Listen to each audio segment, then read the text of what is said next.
Assalamualaikum warahmatullahi wabarakatuh. Jumpa lagi bersama saya dalam Lesehan Cak Fir. Pada kesempatan kali ini, saya ingin membahas tentang perkara apa saja yang membatalkan puasa. Karena begitu memasuki bulan puasa, kadang-kadang ada saja pertanyaan yang masuk terkait perkara yang membatalkan. Seperti potong rambut gitu ya. Apakah cukur itu membatalkan puasa? Apakah suntikan itu membatalkan puasa? Baik, pada kesempatan ini tentunya saya akan membahasnya secara ringkas, jelas, padat, dan saya akan membaginya kepada 3 poin. Ya, poin yang pertama adalah batal puasa yang disepakati oleh para ulama.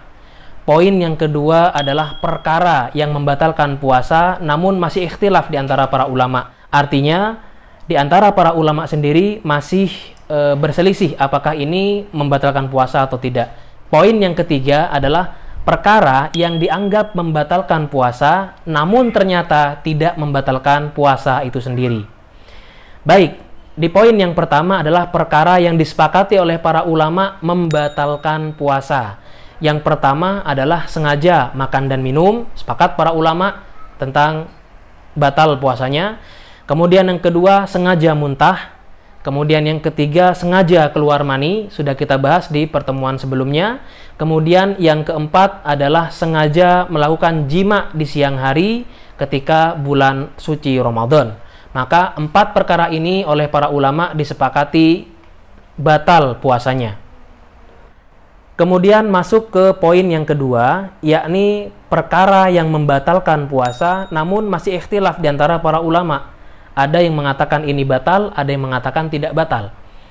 Yang pertama adalah berbekam. Berbekam ini di antara para ulama, terutama kalangan Hanabilah, madhab Hambali mengatakan batal, namun jumhurul ulama Syafi'iyah, Malikiyah, dan Hanafiyah mengatakan tidak batal.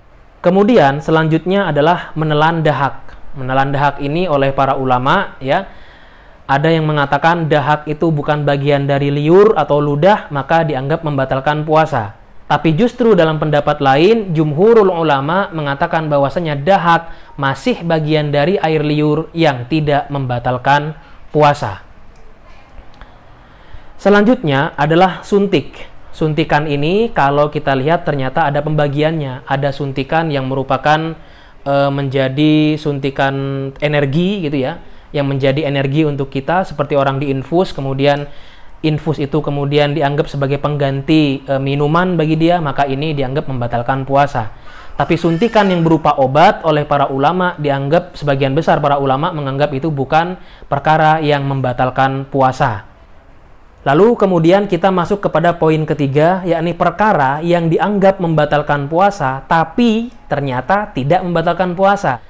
Di antaranya adalah ihtilam atau mimpi basah di siang hari atau ketika sepanjang kita berpuasa, ya, karena mengeluarkan mani, tapi karena itu tidak disengaja, maka itu tidak membatalkan puasa. Kemudian orang yang menggunakan celak mata, ya, dalam hadis memang Rasulullah melakukannya. Jadi maka orang yang melakukan celak mata, kemudian tetes mata, obat mata, dan semprot asma, itu dianggap tidak membatalkan puasa. Padahal selama ini banyak yang menganggap itu membatalkan puasa. Kemudian siwak, berkumur, ya, kemudian juga istinsyak begitu ya, yang memasukkan kalau sebelum kita berwudu masukkan air ke dalam hidung atau berkumur-kumur, itu tidak membatalkan puasa sepanjang memang tidak masuk ke dalam rongga ataupun ke dalam tubuh kita. Kemudian mandi dan berenang, nah, ini dianggap membatalkan puasa tapi ternyata tidak membatalkan puasa. Kemudian kemasukan asap, ya, menghirup wangian, itu juga tidak membatalkan puasa. Mencopot gigi, potong rambut, bercukur, itu tidak membatalkan puasa. Termasuk suntikan yang kita bahas tadi, kalau suntikannya adalah untuk vitamin atau obat-obatan, yaitu maka tidak membatalkan puasa. Namun sejatinya orang yang sakit sudah boleh membatalkan puasanya dan nanti diqodok di hari yang lain. Kemudian mencicipi makanan, ini untuk ibu-ibu yang di dapur, mencicipi makanan sepanjang makanan itu belum masuk ke dalam kerongkongannya, ke dalam tubuhnya, maka itu tidak membatalkan puasa. Jadi sekali mencicipi langsung buang gitu ya. Jadi ini barangkali yang menjadi pembahasan kita dalam kesempatan ini. Wallahu a'lam bishawab, wallahul muwaffiq ila aqwamit thoriq. Wassalamualaikum warahmatullahi wabarakatuh.